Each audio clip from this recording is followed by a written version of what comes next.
हे good evening students. मैं प्रीतम शर्मा। जैसे कि आप लोगों को मैंने प्रॉमिस किया था, एक न्यू टॉपिक लेकर बायोलॉजी का मैं अभी आपके सामने हूँ। आज हम लोग बायोलॉजी का एक ऐसा टॉपिक पढ़ने जा रहे हैं जो कि आपके नीट एग्जाम के लिए और आपके +2 एग्जाम के पॉइंट ऑफ व्यू से बहुत ही इंपॉर्टेंट है। तो हम लोग इस टॉपिक के थ्रू एक न्यू कॉन्सेप्ट को जानते हैं। आज हम लोग पढ़ेंगे MOET means multiple ovulation embryo transfer technology, MOET। तो M means multiple ovulation embryo transfer technology. Okay, तो MOET इतना इंपॉर्टेंट क्यों टॉपिक है? क्योंकि रिसेंट कुछ इयर्स में ऐसा देखा गया है कि नीट में इससे क्वेश्चंस कई बार फ्रेम किए गए हैं। छोटी छोटी बातें जो MOET की हैं वो पूछी जाती हैं। सबसे पहले तो इसका डेफिनेशन क्या है इसको समझते हैं अपन। To improve the chances of successful production of hybrid MOET is used. ज्यादा से ज्यादा अगर हमको हाइब्रिड प्रोड्यूस करना है, अगर हमको हर्ड का इंप्रूवमेंट करना है, जो भी कैटल्स हैं या जो भी हम डोमेस्टिकेटेड एनिमल्स बना रहे हैं अपने कमर्शियल पर्पस के लिए, उसका अगर हमको नंबर को इंप्रूव करना है तो हम लोग MOET का यूज करते हैं। Now MOET is the programme for herd improvement in short time. अगर छोटे से समय में मेरे को हर्ड का इंप्रूवमेंट करना है, मेरे पास जितने भी फॉर एग्जांपल कैटल्स हैं या बकरी है या कोई भी ऐसा एनिमल है, उसका अगर कम समय में अगर मेरे को ज्यादा से ज्यादा अगर संख्या में अगर चाहिए कोई भी हर्ड, तो हम MOET का यूज करते हैं। प्रोसीजर, इसका प्रोसीजर समझते हैं। In this method of MOET a cow is given FSH hormone. क्या करना है? एक काउ है, उसको अपने को FSH हार्मोन को इंड्यूस कर देना है। एक काउ है, एक काउ के बॉडी में अपने को क्या करना है? FSH हार्मोन दे देना है। ओके, जैसे ही काउ के बॉडी में FSH हार्मोन हमने इंड्यूस करा तो क्या होगा? To induce the maturation of ova यानी कि फॉलिकल, यानी कि काउ का जो भी ओवा है ना, उसका भी ओवरी होगा, उसके भी ओवा होंगे, है ना। तो उसका जो ओवा होगा वह बहुत ही जल्दी से मैच्योर होगा। It will start maturing quickly. And super ovulation, that is the release of more than 1 egg per cycle, that is the 6 to 8 eggs। हम लोगों ने ह्यूमन रिप्रोडक्शन चैप्टर में इस चीज को पढ़ा है कि जब भी ओव्यूलेशन होता है तो नॉर्मली फैलोपियन ट्यूब में 1 egg आता है, लेकिन यहां पर क्या होगा? यहां पर फैलोपियन ट्यूब में मोर देन 1 egg आएंगे, 6 to 8 eggs आएंगे। अगर यहां पर देखें तो ये एक यूट्रस है, फॉर एग्जांपल ये यूट्रस का fallopian tube, this one, this is your vagina। तो हम लोग क्या देखेंगे कि यहां पर सुपर ओव्यूलेशन होगा। सुपर ओव्यूलेशन मतलब एक साथ लगभग 6 से 8 ओवा बाहर आ जाएंगे फैलोपियन ट्यूब में, तो इसको कहेंगे super ovulation. Okay, this FSH hormone will induce superovulation, means induction of the 6 to 8 ova at a time. Now Now what will happen? Now the cow is either mated with a superior bull or artificially inseminated. या तो काऊ को एक superior bull के साथ met कर देंगे या तो आर्टिफिशियली इंसेमिनेट कर देंगे। ये सारे के सारे स्पर्म्स बुल वाले ये सबको अंडे को फर्टिलाइज कर देंगे। ओके, तो यहां पर क्या होगा कि यूट्रस के अंदर में बहुत सारे फर्टिलाइज्ड जाइगोट बन जाएंगे। बहुत सारे ऐसे जाइगोट बन जाएंगे जो कि फर्टिलाइज्ड है। सारे के सारे इंसेमिनेट हो चुके हैं, सारे के सारे फर्टिलाइज्ड हो चुके हैं, क्योंकि हमने इस काऊ को मेटिंग करवा दिया। किससे मेटिंग करवाया? एक सुपीरियर क्वालिटी के बुल से। हम लोगों ने चैप्टर में पहले पढ़ लिया है कि जब भी हर्ड इंप्रूवमेंट करना होता है या किसी भी कमर्शियल पर्पस के लिए हमको हर्ड का इंप्रूवमेंट करना होता है तो हम लोग सुपीरियर क्वालिटी के ऑर्गेनिजम्स लेते हैं किसी भी एनिमल के। तो एक सुपीरियर क्वालिटी के बुल के साथ में अपने को इसको क्या करना है? फर्टिलाइज करवा देना है। तो यहां पे होगा क्या कि एक यूट्रस में 6 से 8 zygote, 6 to 8 zygotes will be formed, जो कि फ्यूचर बेबीज होंगे। एक सिंगल यूट्रस में 6 to 8 babies will be formed, which will be the future babies. Now, the fertilized eggs are recovered non-surgically and transferred to the surrogate mother at 8 to 32 cell stage. ठीक है? अब ये जितने भी fertilised eggs हैं, it will start doing cleavage.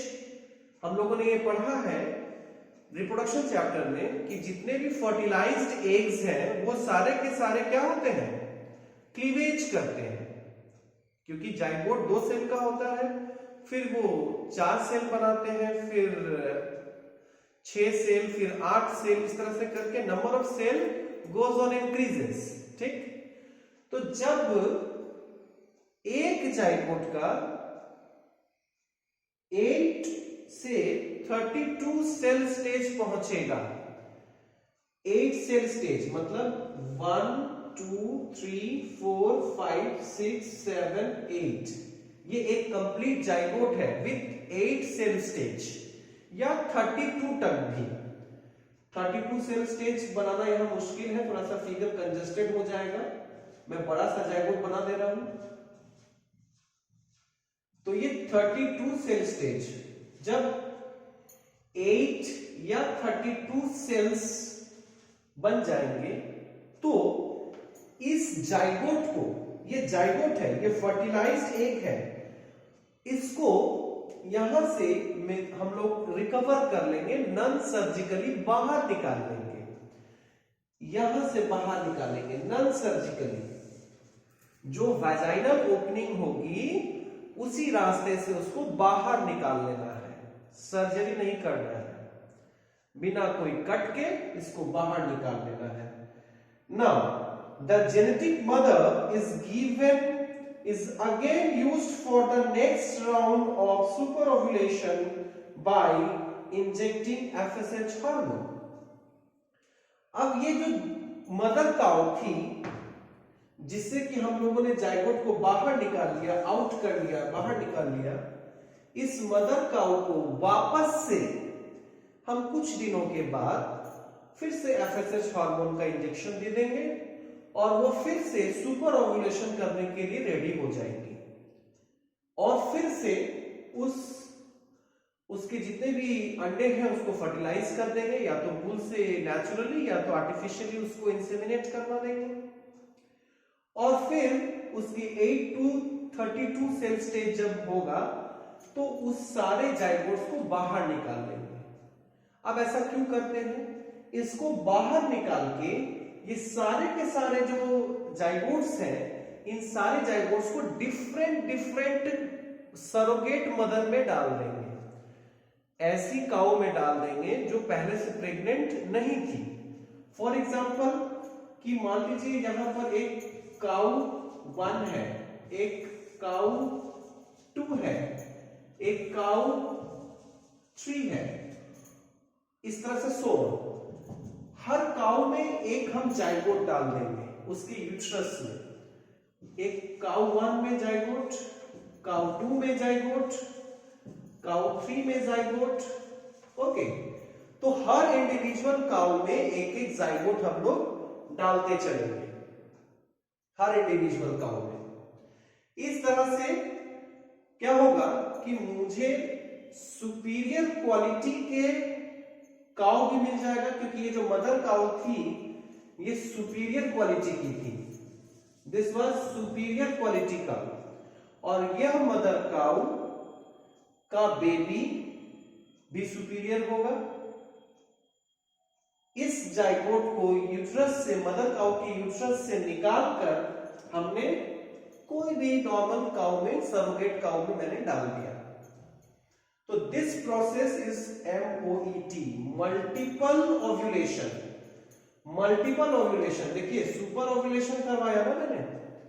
Super ovulation means बहुत सारा ओवा को बाहर निकलवाया एक बार में। नॉर्मली एक काउ का एक ओव्यूलेशन होता है, यहां पर सुपर ओव्यूलेशन करवा रहे हैं। एम्ब्रियो ट्रांसफर टेक्नोलॉजी, ये एम्ब्रियो है, ये जो एम्ब्रियो है जाइगोट नहीं रहा। अब ये 2 सेल स्टेज होता है तो जाइगोट बोलते हैं, अब ये एम्ब्रियो में कन्वर्ट हो गया है। ये एम्ब्रियो जो है इसको मैंने बाहर करके इसको ट्रांसफर कर दिया, डिफरेंट डिफरेंट काउस में ट्रांसफर कर दिया। और यही प्रोसेस है। और इससे देखिए क्या हुआ कि अगर ये जेनेटिक काउ, ये जो मदर काउ है, अगर ये प्रेग्नेंट होती तो एक बार में ओनली 1 बेबी दे पाती।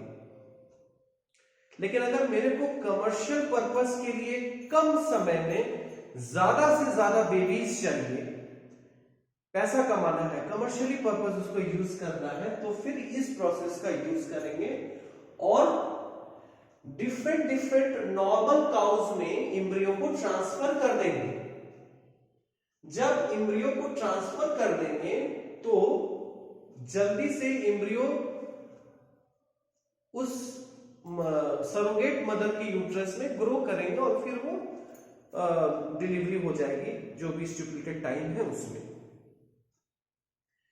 तो कहने का मतलब ये है कि इससे मेरे को फायदा क्या हुआ कि high yielding breeds of female and high quality meat and yielding bulls have been bred successfully to increase the herd size in short time।